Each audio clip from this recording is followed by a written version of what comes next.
Okay, so I'm starting recording, and I want to welcome you all to this third session of our 4-week 2021 St. Anselm's Lenten series. I'm Marian Mulkey, and I'm the co-chair of the St. Anselm's Christian Formation Commission. And we're really delighted to have all of you here tonight and to have this series going on this year. Our church, as I've said before, has a tradition of engaging in some kind of study and reflection during this period before Easter. And we have often chosen a subject that really challenges to think and feel and engage with our neighbors a little bit differently than we maybe do in our Sunday to Sunday, day-to-day church experience. And this year's topic, I think, is very consistent with that goal. Thinking about themes of restorative justice, it's really helped us to think more about how intentional efforts to seek healing and restoration after a harm is done can make a difference for the individuals involved, but also the communities that surround them. So as usual, I am delighted to see many faces familiar to St. Anselm's, as well as many friends and community members with us tonight. We're really glad to have you all. Those of you who attended one or both of our previous sessions, and I want to again welcome and acknowledge Leonard Rubio, who was our speaker last week and who's with us again tonight. Those of you who are with us, I think, are really beginning to see a little bit more what this abstract concept of restorative justice can mean when it is played out in the lives of individuals and communities around the Bay Area. And I think it's helped us to see that when you really embrace and embody that idea, whether it's in the context of disruption in the classroom or a grave criminal offense, that practice can leave a really positive mark on the individuals involved and on the people around them. We've heard Leonard eloquently shared with us last week that it's usually people who have been hurt who go on to hurt others, and to interrupt that cycle and to bring about healing conversely can send out ripples of healing from that point. So that firsthand witness and truth telling, I think, has been really powerful, and I think we're going to get more of that tonight.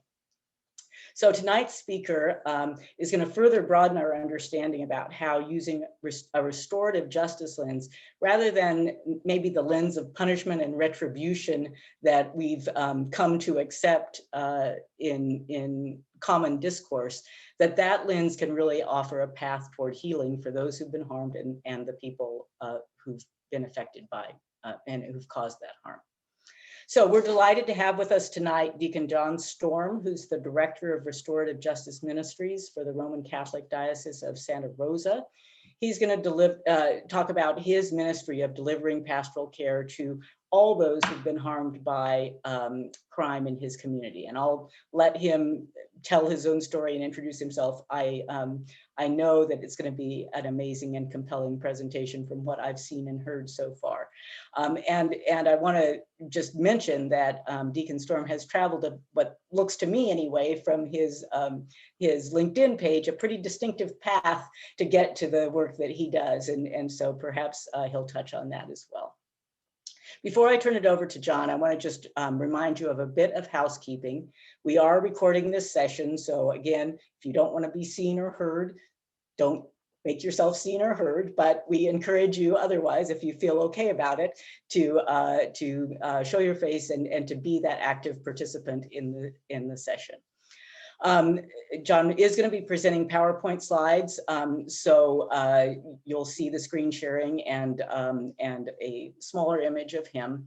I think the general timeline for tonight is going to be that John will speak for about 45 minutes, and then we will have some time for questions and answers.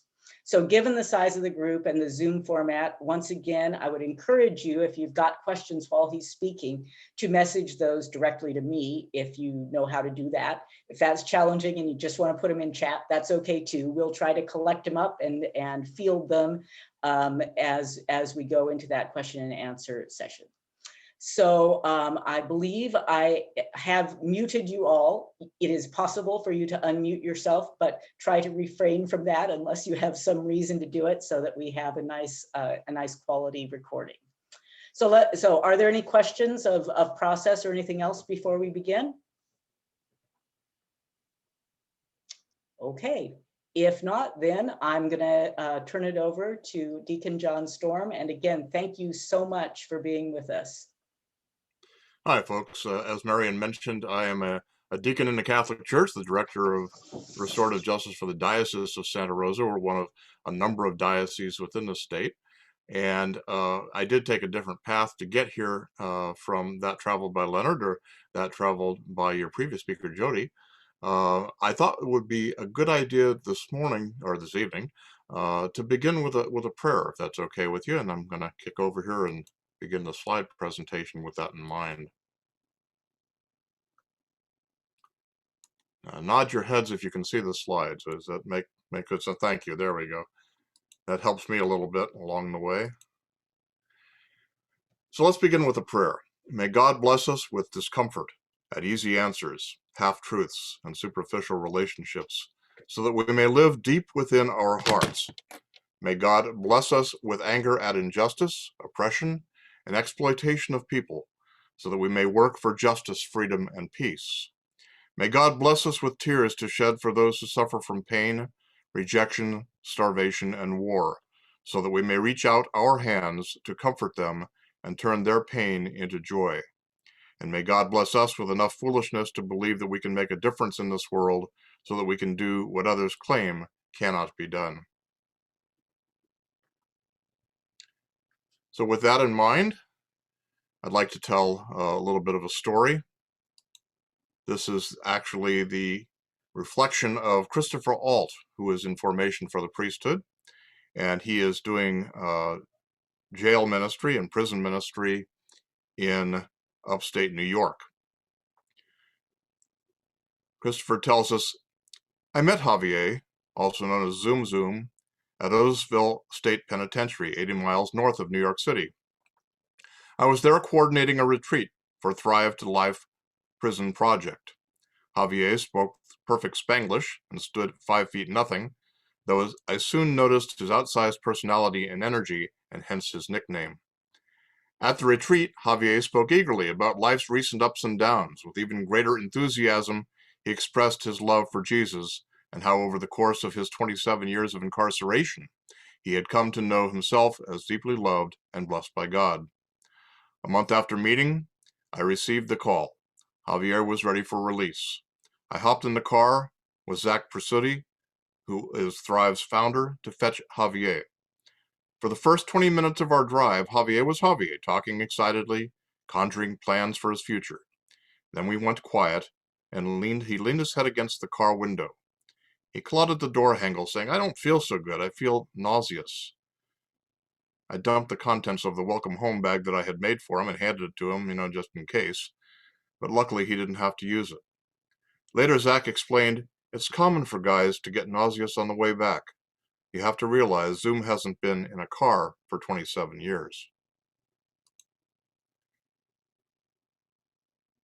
Later, we stopped at a diner, Javier's first meal on the outside. As I made for the door, Javier stalled in the parking lot. What's up? I asked. Mira, look! He pointed at some squirrels chasing each other up and down a maple tree. His delight with them arrested me. I suddenly realized he hadn't seen squirrels, or any animal for that matter, for years. Eventually, we reached the city limits. Javier, who was enchanted how much the city had changed since he had last seen it as a 19-year-old.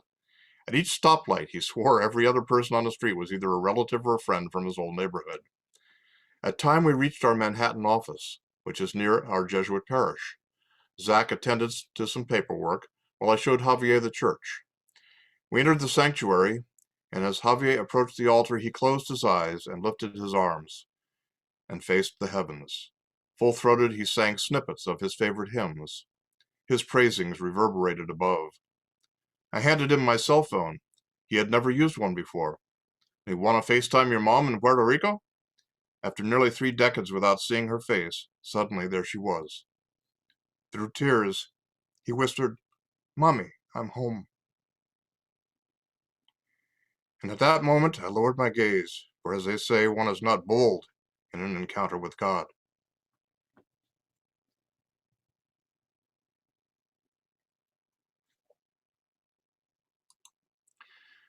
This whole year has felt like a Lenten penance in the desert for a lot of us. During this Lenten season, I've been replaying images of that day with Javier. I don't know if he would reckon his time in prison as a wandering in the wasteland, like the Israelites, like Jesus. Nor do I know what he has made of those hours traveling back to the city. But I see parallels to those biblical stories, and I consider the day as a kind of roadmap in what to expect as we stumble out of this pandemic. It also offers lessons I'll carry with me through these next 40 days. First, that day is a reminder that I have to accept the journey, that it might be disorienting. Javier was thrilled when we picked him up, but that didn't prevent dizziness and discomfort. So too, as the season moves us from fear to greater freedom, there are going to be moments when we're nauseous. We might even at times start clawing for ways out. This too is part of being a disciple. This too might be our experience as things reopen and we do things we haven't done in a year. It'll be okay. The feeling will pass. So just keep going. Second, I'm reminded that the journey is also one of profound joy. Often, I mistake Lent as a time to focus solely on my own darkness and sin, but the ultimate goal is to emerge with a renewed vision, to see the world with fresh eyes of tenderness and wonder. Javier stood mesmerized by 2 squirrels on the parking lot outside of the rickety old diner. I want to live with the sense of awe. I want to live with that sense of awe. How can I come through on the other side of Lent and this very long quarantine donning a childlike spirit, considering everything, myself included, as charged with God's grandeur? Today we journey in a figurative desert in the midst of a very real pandemic. Javier's story is a modern-day parable demanding its own observances. Where are we going? How do we get there? So too, Javier's story suggests aspirations. Know yourself as forgiven and loved. Practice gratitude. Live with wonder. See yourself as radically related to everyone you meet. When we emerge from the desert, this is who we will be. Pandemics will end, wanderings shall cease, Easter will come. Until then, we lower our gaze and step out into the sand, for God is there just as he will be on the other side, ready to welcome us home. So I think that from Javier's musings, you can have a flavor of what it might be like to leave prison and come into this world that we live in. We're here tonight to talk about delivering pastoral care in the community to all those harmed by crime. That includes a lot of folks, victims and their families, offenders and their families, first responders and law enforcement personnel, and the public. Let's talk for a minute about life after prison. Eventually, 95% of all prisoners in the United States will be released back into society. Each year, 650,000 prisoners across the country will join a population of about 19 million people who have a felony record. Eventually, 43% of the people trying to re-enter society are reincarcerated. It's estimated that only 1 in 3 American adults, or about 30%, has a police record. Most of us will be the victim of some type of crime, either personal or property, at some time in our life. If we have not yet been, we will be affected by crime. So let's talk about justice. What is justice? Justice is a habit whereby a person renders to each his due, with a lasting and constant will. To be just then means to owe something and to pay the debt.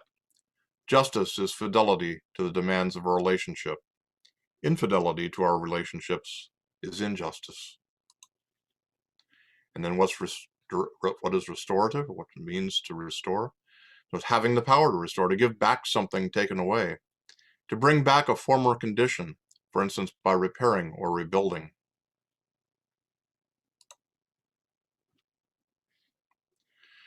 Relationship is first and foremost relevant to every possible justice situation. And justice is relevant to every relationship and to every situation and circumstance of life. There's no setting in which we do not have to take into account our relationships and responsibilities to others. What justice will require will differ depending on the nature of the relationships, but it will always be pertinent and can never be dismissed. Relationship is first and foremost an association between persons. It's an interpersonal relationship.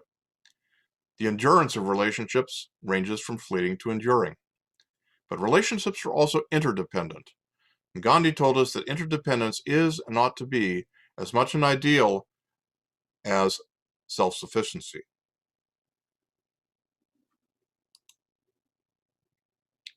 Relationship depends on communication. Communication is to relationship what oxygen is to life. Without communication, a relationship will die. Not all communication is self-sustaining, and some is toxic. Empathic listening is particularly useful in relational communication. We'll have a little bit more about that in a few minutes. I'd like to review a little bit about what Leonard talked about last week. I'll do it from his perspective and from mine as well. Even though we took different paths to get here, we both believe that restorative justice is the best solution to crime in our communities and the best possibility for preventing future incarcerations. I was a probation officer for almost 35 years for Contra Costa County, for San Francisco City and County, and for the federal government covering the Northern District of California, everywhere from Oakland and Contra Costa County again, to San Francisco and up to the Oregon border in Humboldt, Del Norte, Mendocino and Lake, Napa, and Sonoma counties. During that time, I recognized that crime is a violation of people and relationships. Restorative justice views victim needs and offender responsibility as the key components, the central focus of all efforts that we make toward change in people and toward repairing relationships, responding to crime. Restorative justice asks different questions than retributive justice. Who's been hurt? What are their needs? Whose obligations are these to repair?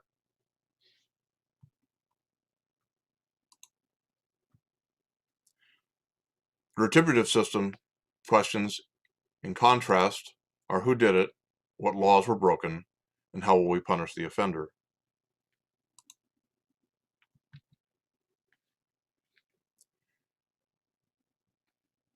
Restorative justice views crime through an entirely different lens, and that's important to remember as we go through the processes. The predominant themes of the victim offender education groups are identifying and addressing unresolved trauma, understanding issues of attachment, connecting feelings and emotions with real stories, the experience of being witnessed in their truth and bearing witness to others' truths, and understanding the impact of their actions on all of their victims. These predominant themes of the victim offender education groups are also the predominant themes of most efforts at restorative justice within the criminal justice system. I found that public safety increases when offenders develop internal controls, when the community members learn to resolve conflicts, when community justice is solution focused, and when community partnerships are developed.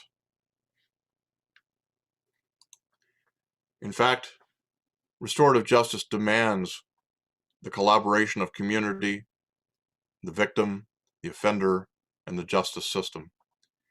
No one component of this system can ever solve the problem of crime, either an individual crime or the general problem of crime in our communities. At Restorative Justice Ministries, we try to address the needs of victims, offenders, families, and others by offering direct assistance, indirect assistance, and advocacy. The direct assistance consists primarily of pastoral care and the offering of the Victim Offender Education Group up at Pelican Bay State Prison in the northwest corner of our state. And we say that it assists victims as well as offenders, because they have the opportunity to tell their story and to grow, so that they learn that just as for the offender, the offense date was not necessarily determinative of the rest of their lives, so for the victim, the day that they were harmed was not necessarily determinative of the rest of their lives. We do provide indirect assistance by referral to other agencies, and we provide advocacy through the legislative action and education programs of the California Conference of Catholic Bishops. For offenders, we offer pastoral care directly through jail ministries, detention ministries, prison ministries. The Kairos program, which is a retreat program that is an interdenominational, it's an ecumenical Christian program. It's offered at San Quentin. I think that Leonard mentioned it in his presentation. I know that he participated in it. Twice a year, when we can, we go into San Quentin and present a retreat, and we follow that up with monthly prayer and share sessions, a reunion with outside men and inside men gathering together. But in the interim period, in the weeks where we don't have the outside-inside reunion, the men gather together in prayer and share groups and hold each other accountable as well. It's a great small faith community, small faith sharing group setting. We also do referrals for indirect assistance to offenders who are currently incarcerated. We do some pen pal programming. And we also do the Get on the Bus program, which I'll talk about a little bit more when we get to families. With legislative action and education, again, we focus on the efforts of the California Conference of Catholic Bishops. Every year we support or oppose various bills to advance the situation of criminal justice within the state from a Christian perspective. And for families, we offer direct pastoral care as requested on an as-needed basis. But our primary means of delivering service to families is through something called the Get on the Bus program. The Get on the Bus program originated in Southern California, and it takes children to visit their parents in prison. In many cases, this is the only opportunity children have to visit their incarcerated parents, because the California Department of Corrections and Rehabilitation, in its infinite wisdom, has the habit of assigning people who lived in Southern California to institutions in Northern California, and those who lived in Northern California to institutions in Southern California, making it difficult for the families to visit them while they are in custody. We've been interrupted in the delivery of those services in this past year.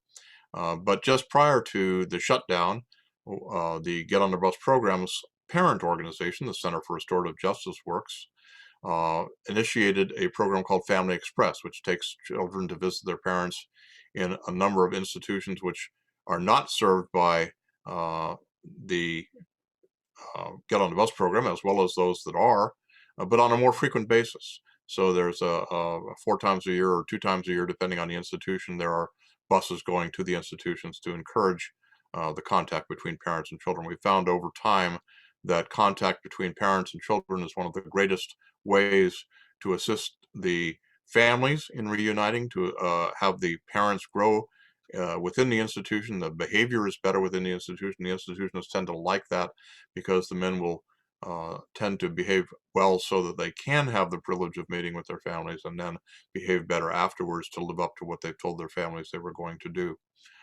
So it works well for everybody that's involved. Finally, we do some general pastoral care and advocacy in all forms for social justice issues, things like the environment and so forth, as time allows. And that's pretty much what we do at Catholic Restorative Justice Ministries. We are very small by comparison with many of the other places where they're doing restorative justice within the California arena. My peers in other offices are doing many different programs. Christina Hendricks is my opposite number, if you will, for the Oakland Diocese, which covers Alameda and Contra Costa counties, and they have entirely different programs from what we have. Many of which are focused in the Richmond area and out in Antioch and Pittsburgh. But there are some very innovative programs there, and in you can imagine in the urban jurisdictions like Los Angeles and San Francisco, there are remarkable programs as well. In San Francisco, my colleague there, Julio Escobar, has a street corner ministry where he and others will attend the place where a person has been killed at every homicide where there's not a good reason not to do that. But they'll have a prayer service, or regardless of the faith of the individual, regardless of the circumstances of the death, when there's a homicide that occurs, they will go and pray at that site for the person who has been killed, and as well for the person who has done the killing. So it takes different feet to accomplish all that we want to do. We look at it in two ways. We have the social justice and charitable works. In charitable works, we are doing direct ministry. We're providing people with the needs that they immediately have, volunteering in homeless shelters, tutoring children, in our case, perhaps visiting those who are incarcerated, providing them with Bibles and so forth, liturgies, and in general advice that they might not have otherwise. But it's the direct services that we're talking about. It's very akin to giving a person a fish, where the social justice removes the root causes and improves structures. This is the legislative advocacy that we do. We don't advocate for individuals. We don't go to court and say this person should be out of custody or this person should be in custody.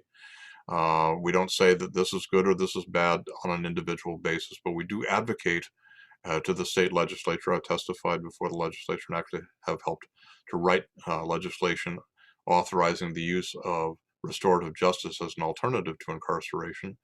Up until a few years ago, the penal code was written in such a way that it said that the only purpose of incarceration was punishment, and people hitched their carts to that and decided that the only reason to sentence anybody was for punishment. Well, we asked them to rewrite the legislation, and they did, and they now say that the purpose of sentencing is public safety, which can be achieved by incarceration, but by many other means as well, including restorative justice. So we think that gives judges a greater opportunity to meet the needs of society. We need to talk a little bit about the causal theory of restorative justice, which is a little scary sounding, but the basic idea is that once one suffers a trauma or shock, it causes grief, which creates needs and requires restorative responses. The restorative responses meet the needs and help to reconcile us to the grief, and helps create understanding of the trauma and shock of the adversity that we've experienced. Okay? This is cribbed from the Inside Prison Project. This is an idea or a conceptualization of cycles. There's a cycle of violence where the aggressor and the victim meet, and those cycles need to be interrupted in order for the aggressor to change, for the victim to heal. And that's the purpose of restorative justice. When the trauma is experienced, we have acting in for the victim, acting out for the aggressor. There's a period of mourning and grieving for both, a period of naming or confronting fears, accepting loss that applies to both, memorializing the incident, which occurs for both, and reflecting on the root causes. Acknowledging the other story is the first step out when you start to acknowledge the other's story.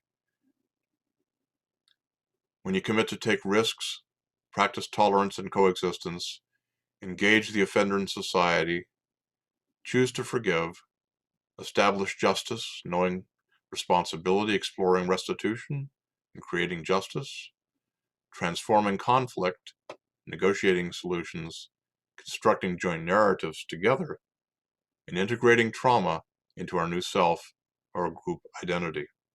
It creates the possibility of reconciliation and perhaps at some point even forgiveness, which is an entirely different concept from moving on with your life. We talk about restorative circles. This is a primary means that we use to accomplish the end. The VOG groups, victim offender education groups, are restorative circles. And the victim offender dialogue dyads are actually restorative circles as well. A circle was the model used by many of the original practitioners of restorative justice in indigenous populations. And they do that because a circle expands forever. It covers all who wish to hold hands. Size depends on each other. It's a vision of solidarity, turns outward to interact with the outside and inward for self-critique. A circle expands forever if necessary. It's a vision of accountability. It grows as the other is moved to grow. But a circle must have a center. A single dot does not make a circle. One tree does not make a forest. A circle, a vision of cooperation, mutuality, and care, is a symbol of the processes of restorative justice. And I mentioned the restorative circles in different ways.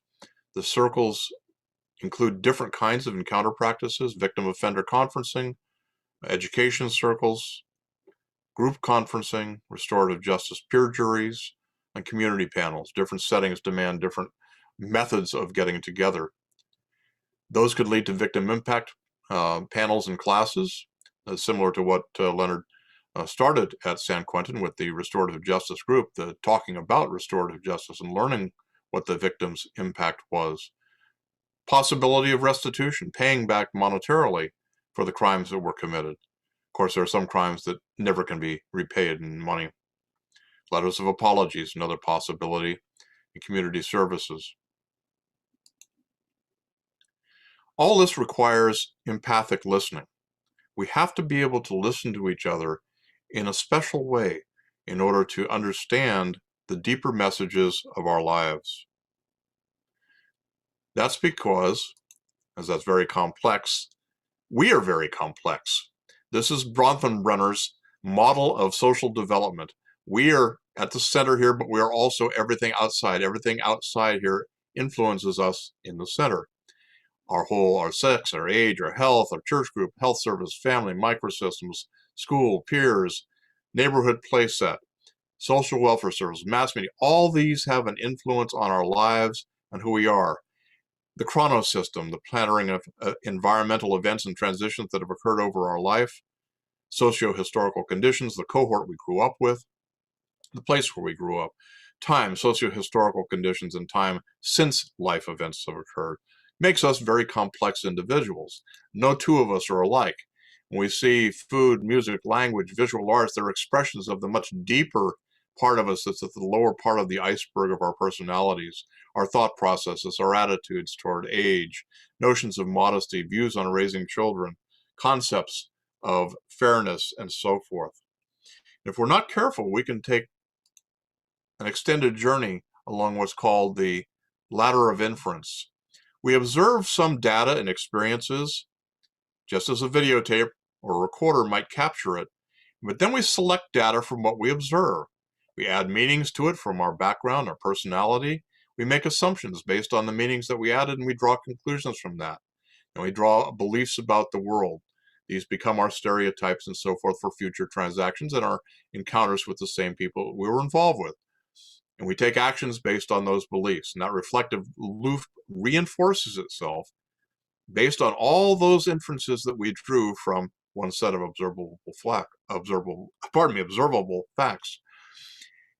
The problem with that is that the observable data and experiences may be interpreted in many different ways. There could be 15 or 16 different ladders coming out of one set of facts that are perfectly logical and explanatory. So we have to talk through the process of what it actually meant to each person involved in the activity to get a clear, resonating picture of what happened. So when we talk, we can do so in many different ways. This is a way to describe the ways in which we discuss things with other people. We make inquiry and we advocate, okay? We both ask questions and we present ideas. We try to persuade. And we want to move in our empathic dialogue up this way toward dialogues, moving through interrogating, interviewing, clarifying, explaining, asserting, or dictating, even past skillful discussions up to dialogue, where we suspend all assumptions and create a container in which collective thinking can emerge. The difference between dialogue and discussion is that discussion is a presentation that is designed to persuade someone about the truth of one thing or another. Dialogue is an attempt to understand another person's truth, to help them to understand your truth. It's really all about relationships. Empathy is seeing with the eyes of another, listening with the ears of another, and feeling with the heart of another. We want to encourage people to listen with their hearts. We do that again through the restorative circles, in which we establish a container, a safe place where people can talk and explore what really happened and who people really are, beyond their assumptions and inferences to reality. There has to be mutual understanding, self-responsibility. May develop an action plan. That's not necessarily part of it, but a lot of restorative circles do. There's a lot of work in pre-circles. When there's, for instance, a victim-offender dialogue, both the victim and the offender go through a lot of work before they meet together for the first time. And there has to be a facilitator, someone who helps to move the process along, who governs the process, make sure that the container remains safe for both the parties. Because the people who are engaged in it, of course, have a commitment to themselves that they must maintain. And sometimes that can run contrary to the needs of the other party involved. Empathic listening, we talk about Fred Rogers, what's mentionable is much more manageable. We want to bring things out into the open, a grief observed. It's a nonviolent communication. Feelings are related to needs. Positive feelings come from satisfied needs. Negative feelings come from frustrated needs. We want to inquire when we're doing empathic listening about needs and feelings. Could you be feeling X because of a need for Y, or perhaps because you're thinking Y? Could you be feeling anxious because you think that you're not safe? There are 7 key listening skills in empathic listening. Be attentive, ask open-ended questions, ask probing questions, request clarification, paraphrase the person's response, be attuned to and reflect feelings, and summarize. Obviously, I can't teach all of the skills for empathic listening in a brief 1-hour discussion, but I wanted to expose you to some of these ideas so that you're familiar with the idea of what empathic listening looks like, and maybe encourage you to take some classes in just that. It's a wonderful skill to have, both for restorative justice and for all the rest of our lives as well. We want to be attentive, be interested, be alert and not distracted. We want to create a positive atmosphere through our nonverbal behavior. We want to be a sounding board to the speaker.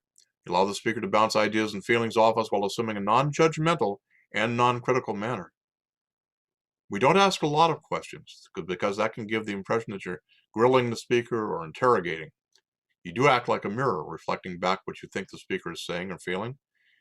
And you can indicate that you're listening by providing brief, non-committal, acknowledging responses like, uh-huh, I see. Oh, yeah. Invitations to say more. For instance, tell me about it. Or I'd like to hear about that some more. And you follow good listening ground rules. Don't interrupt. Don't change the subject or move in a new direction. Don't rehearse in your own head what you're going to say. And don't interrogate. Don't teach. Don't give advice. That's an important part of empathic listening. We're not telling someone something to do. We're allowing them to determine on their own what they think about a situation and what they might want to do. We do reflect back the speaker what we understand and how we think they feel. There are some scriptural things we could go through. I'm going to give one example to talk about how our faith can motivate us toward the restoration, toward our roles in restorative justice. I'm going to tell the story of the Good Samaritan. This is from the Gospel of Luke. A man who was anxious to justify himself said to Jesus, "And who is my neighbor?" In answer, Jesus said, "A man was once on his way down from Jerusalem to Jericho and fell into the hands of bandits. They stripped him, beat him, and then made off, leaving him half dead. Now a priest happened to be traveling down the same road, but when he saw the man, he passed by on the other side. In the same way, a Levite who came to the place saw him and passed to the other side. But a Samaritan traveler who came on him was moved with compassion when he saw him, went up to him, bandaged his wounds, pouring oil and wine upon them. He then lifted them onto his own mount, and took him to an inn and looked after him. The next day he took out 2 denarii and handed them to the innkeeper and said, "Look after him, and on my way back I'll make good any extra expense you have." Which of these 3 do you think proved himself a neighbor to the man who fell into the bandit's hands? The questioner responded, "The one who showed pity toward him." And Jesus said to him, "Go and do the same yourself." I'd suggest that in contemplation and action, we could, in a small group, read that passage from Scripture, contemplate the passage, determine what the Scripture passage instructs us about responding to a person who's been harmed by crime. For instance, should we stop? Should we not stop?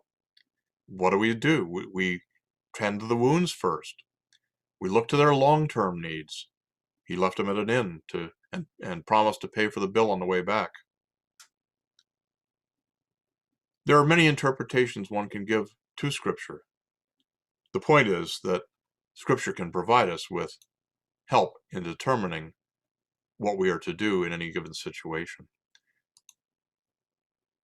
Here are some passages from Scripture that I think have messages for us. The woman at the well tells us to respond with the truth. If you remember, this is the one that Peter, Paul, and Mary sang about.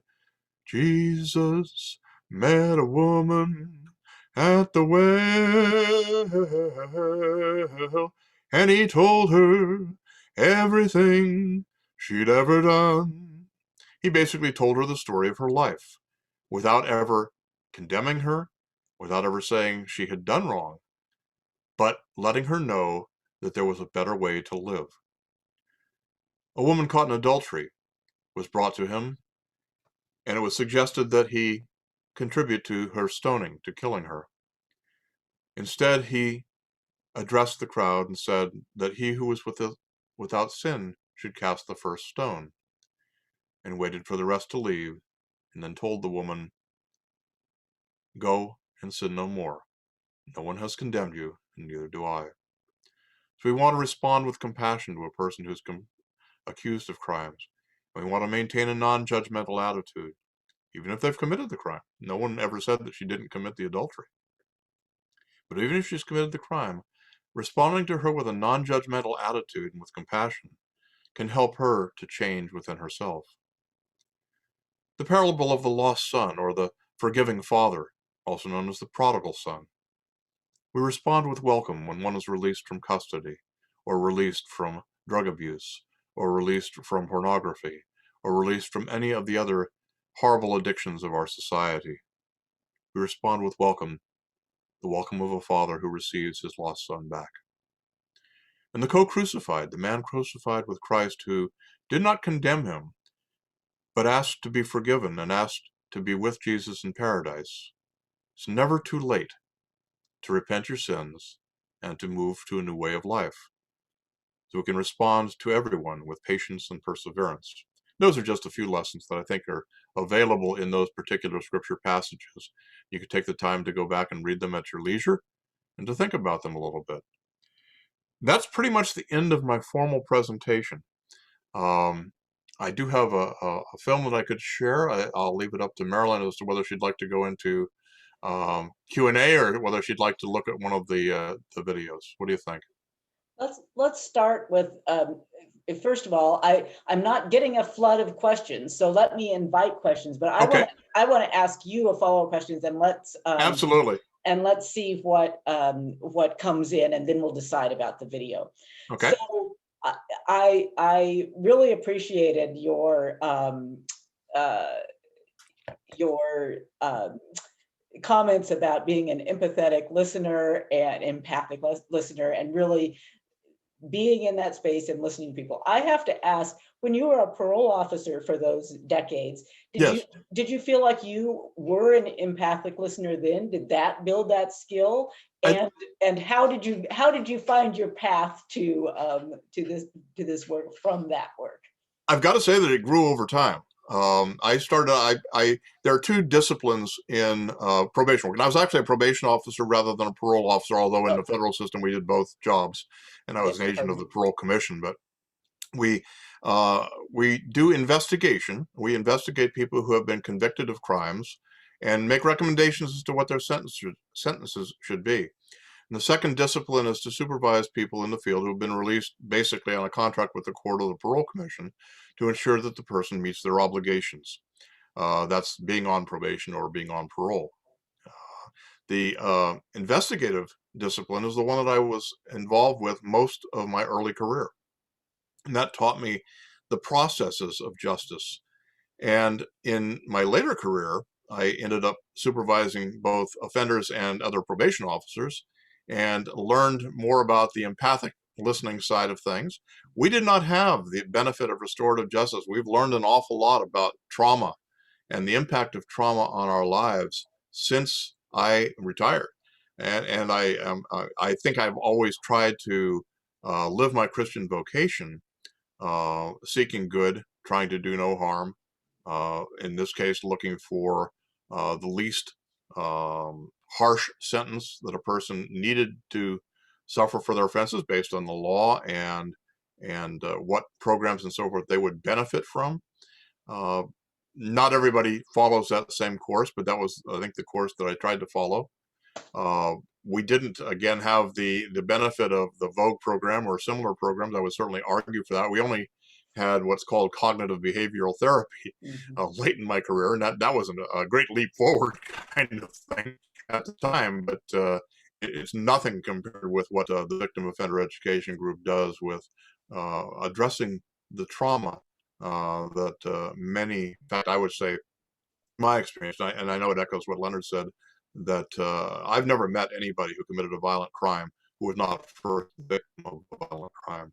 Hurt people hurt people. Not everybody who's harmed goes on to harm somebody else, but everyone who harms someone else has been harmed in the prior course of their lives.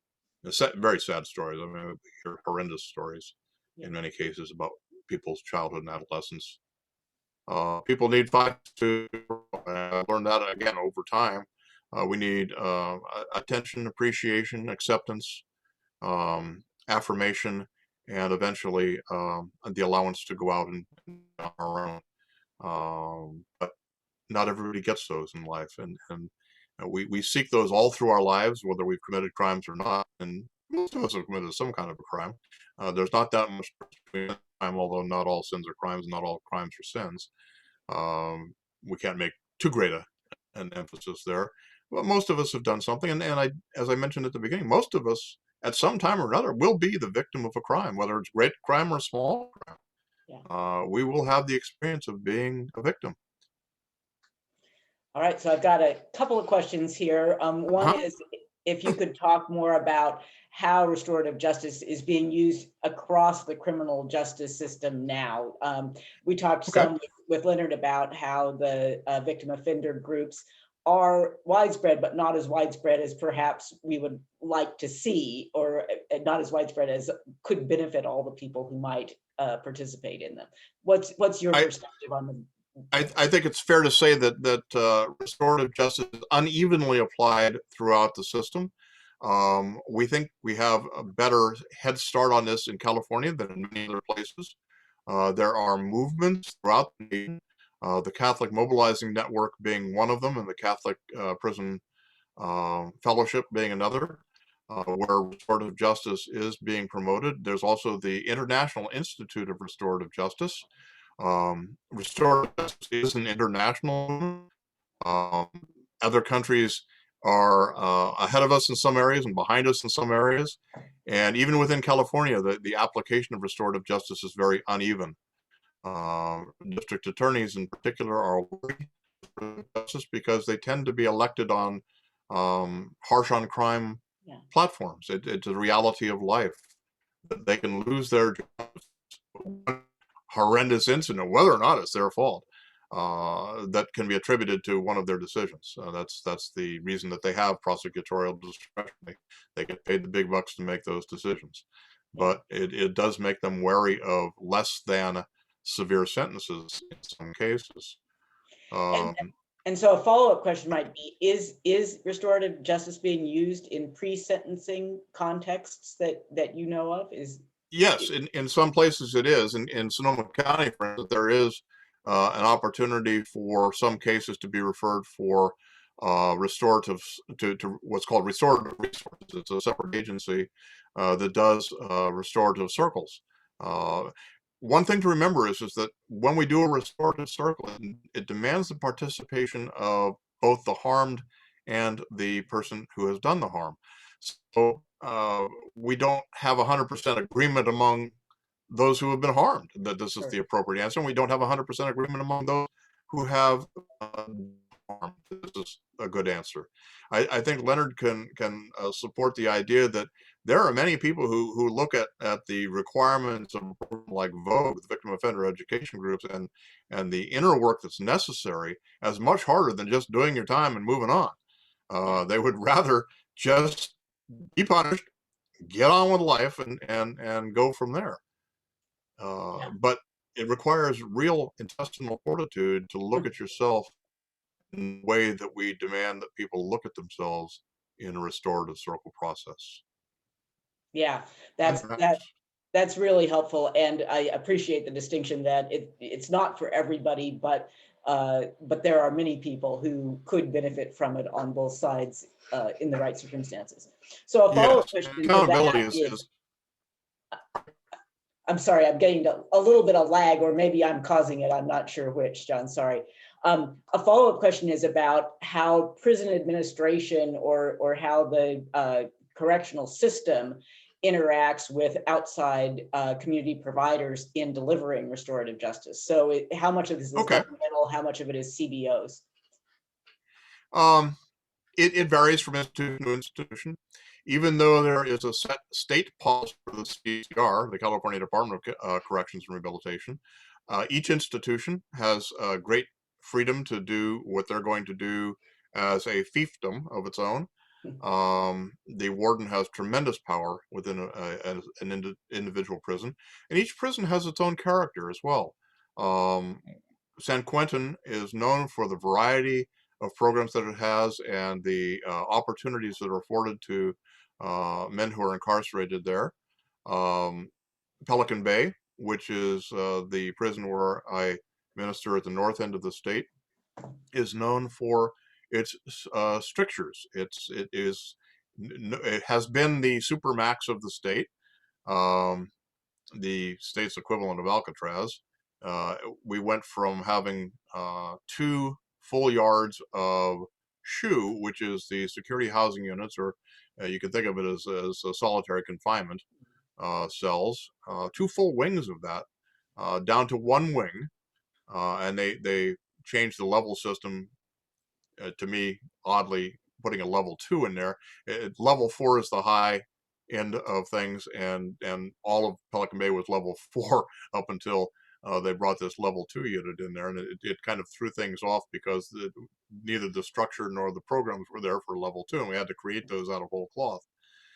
But about 5 years ago, Leonard, I think we were allowed to transfer the VOGUE program up to Pelican Bay with the assistance of people from VOGUE going up to train facilitators.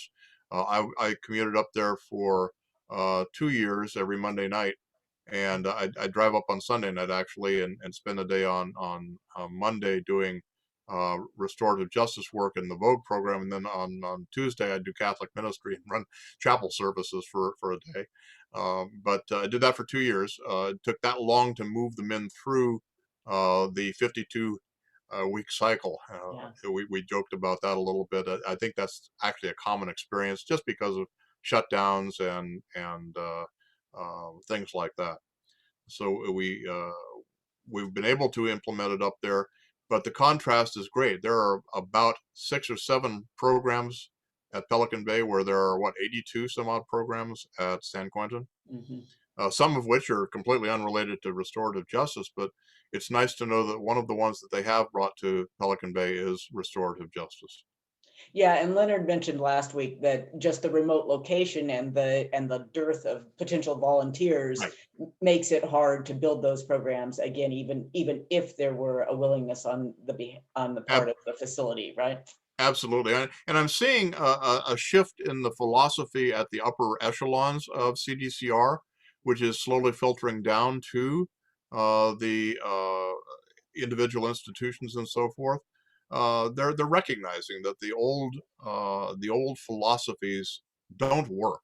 Mhm. I mean, I came to that realization as soon as I encountered the Inside Prison Project. And I realized, hey, wait a minute, this is actually something that's going to work because it addresses the needs that we could never get at Yeah. previously. So it to me, it's the first program that really is working. I mean, we had a pretty good success rate in the federal government. I've got to be proud about that, but I think we had something like 85% of the people we dealt with didn't return to custody. But we also had a lot of money to throw at drug education, drug substance abuse counseling. We didn't count technical violations for the most part. Technical violations as opposed to new law violations are the way we divide up people who have their terms of supervision revoked. Technical violations are for things like not sending in a monthly report to your probation officer, refusing to submit a drug test or submitting a positive drug test, where a new law violation, everybody agrees, is a crime and it has to be dealt with. The use of technical violations can be either as a leverage to help a person overcome the problems that they're encountering, such as a dirty drug test or something like Mhm. that, to get them into programming that they need, or it can be used punitively as a means to encourage sanctions by putting them into the back into custody for a period of time. So you get mixed bags there. There's different philosophies among individual officers, among individual courts, um, but in general, I think that you see that there is a movement away from strictly punitive sanctions to ones that will actually change a person. And again, I've seen judges similar to the idea we talked about, where people would rather go to jail. I've seen judges insist that a person try a program on multiple occasions. Like, okay, yeah, you can't just flunk out this one time. I'm going to put you back in the program. We're going to try it until we're going to see if we can make this work. Because you really need to change, and to try and help persuade the person that this is going to be better long term. And if we can make that breakthrough, we can provide some things towards success. We can't provide the whole package. Of I used course. to tell guys that there are 3 C's to success. There is understanding, cognizance of the need. Understanding what the requirements are for a program. There's capacity, which is having the resources available to do it. I could refer a person to a program. I could help them find scholarships, help them find tools for a job, something like that. And so you have clarity, you have capacity, but what I can't give them is commitment. They had to bring that themselves. And if they couldn't bring the commitment to the party, I can't do much with that. Yeah. That makes a lot of sense. We've got some interest in the comments you made about the public policy shifts, Yes, and I really appreciated that notion of putting in statute the purpose is punishment, as opposed to putting in statute that there's a public safety goal. But the specific question is there legislation, or are there proposals afoot right now that are deserving of our attention? there Or are eight. and There are some or where 8,000 should pieces of we go legislation. to inform ourselves about that work? There are some 8,000 pieces of legislation that have been introduced in the legislature this year alone, which makes it somewhat overwhelming. I depend on our legislative Across all topics, right? Yeah. across all topics. Yes, Yes. across. I depend on our legislative analysts to tell us what to focus on, really, Yeah. and you can get some insights into that once they've made their decision as to what to focus on at restorejustice.org, which is a website of the California Conference of Catholic Bishops. Mhm. And you don't have to be Catholic to look there. The reason I suggest that it's worthwhile is because it provides summaries of the bills and usually references that you can look at to determine what you might want to think about it. Yes, Let's see. Leonard's already put it in for you. Leonard is your extra pair of hands here. Excellent. That's great. So thank you. And let me come in to the group. Leonard put in a couple of other resources earlier in the chat box too. So you might want to take a look at those, including some of the scholarly work that you referred to in some of your talks. Thank you. Well, let's see. I think I've raised most of the questions that were here. So I'm kind of inclined to say maybe a story via video would be in order. Do you have one of those that you? I do. Let me get that loaded up here, and we'll go from there. I need to kill that. There we go. And go to here. Pardon me while I talk to myself. I was in. Okay. So I'm going to do. It's wonderful as we get older, we find ourselves having these quirks that we never intended to have.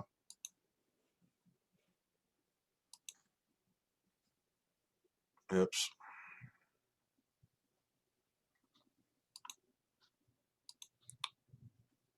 Let's try this here. I'm going to have to see if I can get this to play so that you can hear it.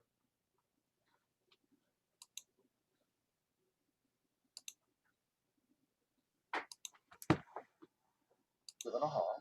There was a huge fight. I was in juvenile hall. There was a huge. Are you able to hear that okay? And they Yes, if you can adjust the volume, that would be good. Volume up a little bit. Was using heroin. He burned mattresses. Yeah, that should be good. Thank you. Gangster in juvenile hall.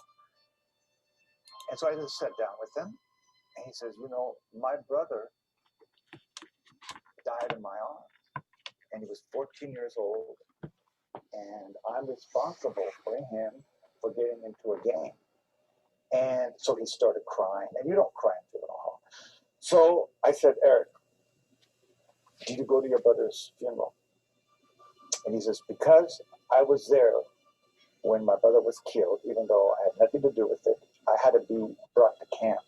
So the night before, the guard told me that I could go. So I got up, I dressed, and in the morning, the guard came to my cell, and he looked at me and he says, 'You know, Eric, you're a piece of shit.' He says, 'All you guys are.' He says, 'I'm not bringing you to your brother's funeral.' And so, and he says, I've never felt such rage. And so he never got to go. I said, 'Well, let's go.' So I asked him to close his eyes. And so this is what we do in our own retreats and in meditation, where he, through his imagination, walked into the church, saw his brother in the coffin, and we had a conversation with his brother, and he was crying the whole time. And he says, 'Cardinal, I love you more than anybody else in the whole world, and I never got to say goodbye to you, and I never go to your funeral. But I just want you to know that I love you, and I'm sorry.' He got down on his knees, and he says, in those days they used this language, he says, 'De mi palabra, I promise I will, for your honor,' and he called his brother, 'I will leave my gang life.' So he began a movement that began in juvenile hall. We have 400 names of kids that have signed the Book of Life called Warriors of Life. We have a little prayer book that goes with it. And that little story goes to today in June of 2019, where he has been commuted by the governor. He's going to go to Valley State next week, and he's going to be accredited in the alcohol drug program. And when he gets out, he can get a very good job. He was given 250 years when he went to court. And then he was called back, and then he got 50 to life. In his own unit, he did so well. And so the last time I talked to him, with all the new laws that have been changed through the hard work of many people, we were having together a dinner in 2 years. So that, to me, is about hope. We don't give up on people. And basically, any good ministry is about healing. A young man. I think you can hear in that particular instance how deferred grief is a problem for many who are incarcerated. They don't have the ability to go to the funeral. They take responsibility for the death of the loved one, whether they were responsible for it or not. In his case, he was. But many times when their parents die who are in prison and so forth, they take responsibility for the death of the parent. And they have no way to resolve that, no mechanism for attending a funeral and so forth. You can also hear the power of telling the story. He told Father Mike the story of what had happened, and it empowered Father Mike to know what to do next to help him and inspired him to go on and create a program which has benefited so many others. He was in our victim offender education group. His name was Isaac. His very first memory at 5 years old was his mother's ex-boyfriend coming over and slitting the throat of her current boyfriend in front of him, and he watched the man die. And nothing was done to help Isaac deal with this. At 11, he was out on the streets, joined a gang, and at 17, killed a rival gang member and was on trial for it, was found guilty. And Leonard was the name of the young man that he killed. Isaac said when he went to court that day for sentencing, and he knew he had a chance to talk, and he was just going to get up and say, you know, I don't care about anyone else. No one's cared about me in my life. You can do whatever you want to me. But then Leonard's mother got on the stand, and she looked at him and said, Isaac, you are a very young man, and I know that you're better than this worst thing that you've done. And I know that you can do some wonderful things in your life, and I hope that you do. And I want you to know that I forgive you. And it came Isaac's turn to talk, and he couldn't. And he said the first thought that came to him was fear, because he realized that no one had ever loved him before, and he didn't know how to deal with it. And so he spent a lot of time thinking about this afterward. He was sentenced to 50 years to life. And he said he came to realize that everything that he was going to do from that point on in his life had to be done motivated by love to honor this woman. He said it just amazed him that the first one ever to show any love to him was the mother of the guy that he killed. And he ended his story by saying, she gave me a heart. That to me is what restorative justice is all about. It's both of it, and I think, I wish that she knew, but could see what Isaac has done since then, because I think that would help her a lot. And it's certainly what she did has transformed his life completely. I'd be in camps and the volunteers would line kids up. Who wants to go to confession with the priest, you know? And they never wanted to go to confession. They didn't know what confession was. They just wanted attention. They wanted a blessing. I can remember a kid came over with a swagger. And I said, hi, I'm Father Greg. What's your name? And he said, Sniper. I said, well, I know that you did not pop out of your mom and she took one look at you and called you Sniper. I said, what's your name? And he says, Gonzalez. And I said, well, I know the staff here calls you by your last name. But, okay, here's what I'm looking for. What does your mom call you? And he says, cabron, you know. And I said, there's no doubt that she does. I'm looking for birth certificate. And then I watch him go from like 15 going on 30 to suddenly he's his age. And he gets very shy and quiet and he says, Napoleon. I said, wow, that's kind of a historic name. I still don't believe your mom calls you Napoleon. What's the apodo? What's the nickname? And then he gets quiet and distant and he says, sometimes when my mom's not mad at me, she calls me Napito. Big tears in his eyes. Well, he went from Sniper to Gonzalez to Cabron to Napoleon to Napito. He didn't need confession. He needed somebody to be reverent in his presence and to remind him of the truth of of who he is, that he's exactly what God had in mind when God made him. Years ago, we used to have a number of lockdowns. These were the times when the prisons were really, excessively overcrowded. And so there were more problems, more fights, and more lockdowns. And, it became a vicious cycle, actually. And I remember during one of those lockdowns, I was in my office and not expecting any of the emails to come by because they were on lockdown. But it was time for some of them to go get their medication. And so they were going to the clinic, which was not far from my office.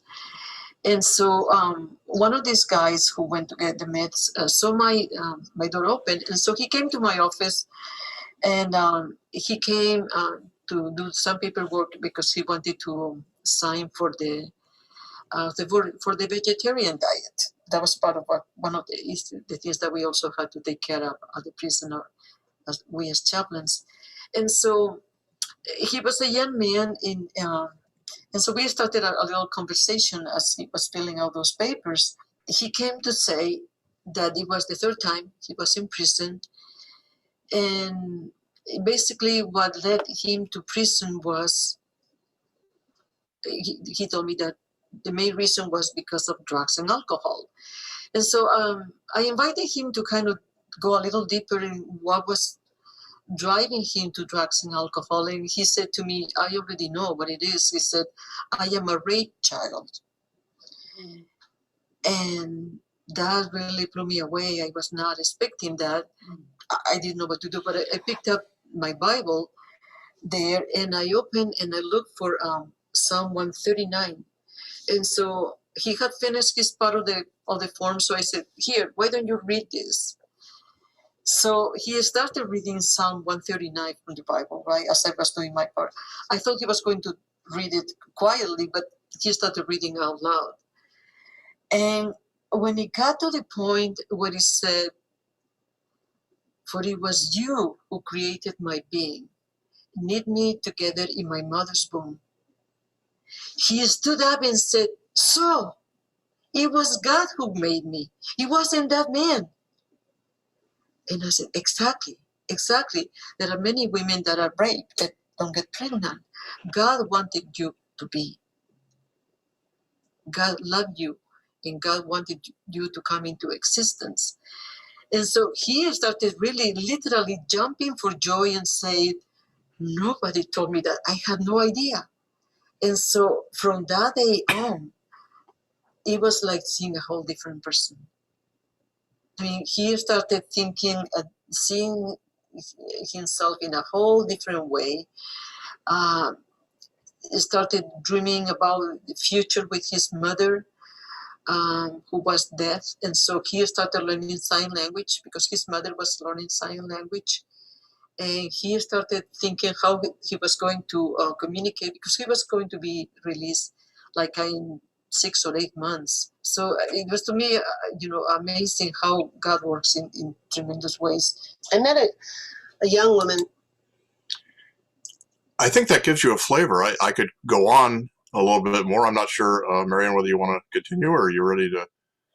I really appreciate the stories, John, but I think that's probably a good stopping point. Okay.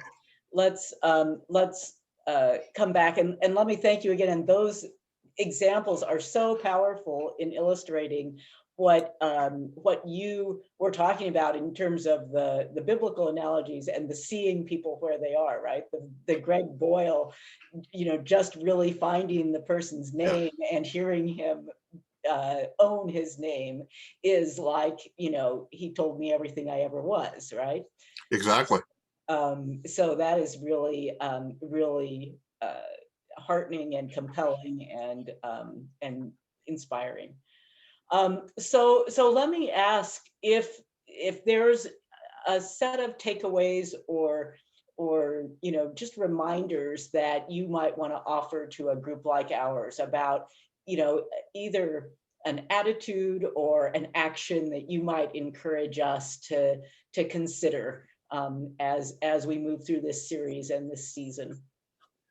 There are a couple of things. One, on an individual basis, I would encourage everyone to take whatever education they could get in both trauma and in empathic listening.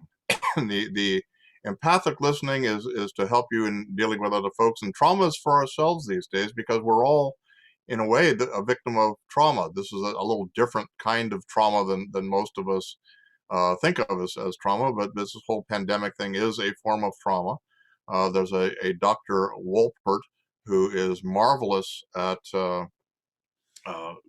he has a series of books and has a website, which I, of course, don't have in front of me, that can be very helpful in 100 things to do after you've had a trauma kind of thing. First one of which is an easy one to identify with is, who am I now? How has the trauma that I experienced changed me? And that we could start doing that right now for the how has the quarantine changed me? I happened to preach this morning, and it was the gospel was the gospel of the unjust steward. And the reason why he was telling the story was that Peter had asked Jesus, how many times must I forgive my brother? 7 times. And Jesus said, no, not 7 times, but 70 times 7. And I was thinking about how the pandemic and being forced to live together has brought a whole new meaning to forgiving a person 7 times 7 times into our lives. It's I could see the marriage classes in the future talking about, well, yes, you love the person now, but could you live with them in a quarantine situation for a year? It's a whole different perspective on both marriage and forgiveness. But we have these things going on in our lives, and we need to think about how to deal with it. That's on an individual basis. Now, as a community, I'd suggest that we explore with the Center for Restorative Justice Works, getting you involved with the Get on the Bus program. That's something that a community can do to support, particularly, we send a bus from St. Columbus every year in Oakland, and we always need material support for that, people to help marshal the troops and so forth. But that's something that could be done practically. On an individual basis for the men, I would suggest that they might explore the Kairos ministry, an interdenominational Christian ministry at San Quentin. And for the women, they do the same ministry out at FCI Dublin. I don't have any personal familiarity. I've met some of the ladies who do that, but they do exactly the same thing we do for the men, for the women at Dublin, and that's certainly within your area there. That's great advice and really helpful. And let me just thank you again for both an extremely informative and an inspiring set of remarks. I think, we continue to learn, and clearly this work is deep in your bones. And when you see somebody living out what their ministry is really meant to be, it inspires us all to find our own place, I think. So I would be remiss if I didn't also tout the Insight Prison Project and say, if you have any desire to work directly in circles with people and to learn how to be a facilitator the right way, I'd contact the Insight Prison Project to get included in their facilitator training. But those who would like to do that, I think that's the best way to take on this ministry in an effective and in a way that's very much needed. Thank you for that. And we will try to put together some resources at the end of this series that connect people to some of those websites and resources and people that they could learn more about. So thank you for that. And thank you for Leonard responding to Neva in the chat about some opportunities as well. So again, big thanks to Deacon John Storm, big thanks, extra credit points to Leonard Rubio for being with us tonight and being the backup. I think just the final thing I'll say about you, Deacon John Storm, is that when we talked with you in advance and you ran us through those 4 scriptural examples, those of us who were privileged to be on the call said, boy, we could listen to him preach for all of Lent. but you gave us a great synopsis here, and I think you've provoked us all to think a little more deeply and a little bit more differently, which was certainly our goal. So thank you to all of you who have joined us tonight. I want to appreciate your attentiveness and your great questions.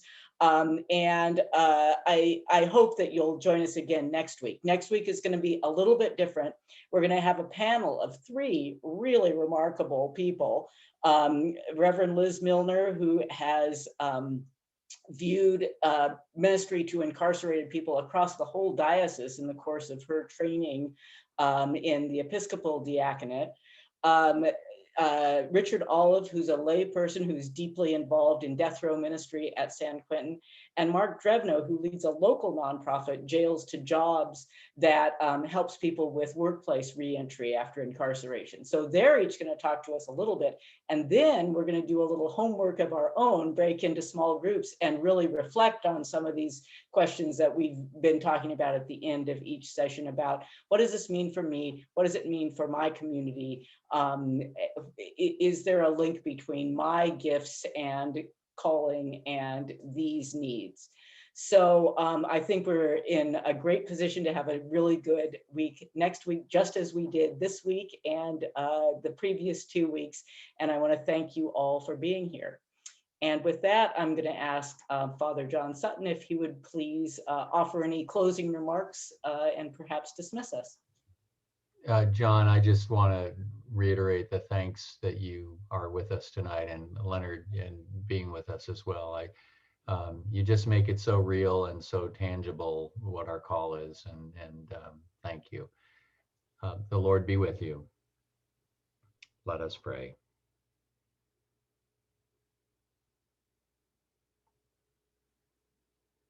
Gracious God, we thank you for this time together and for the ministry of John and Leonard and the work that they are doing to bring reconciliation and healing into the lives of those who have been separated from your love.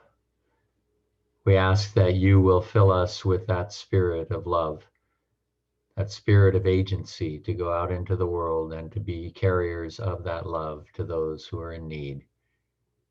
Continue to inspire us with your love in the season of Lent. And all this we ask in the name of your Son, Jesus, who taught us to love. This we ask in his name. Amen.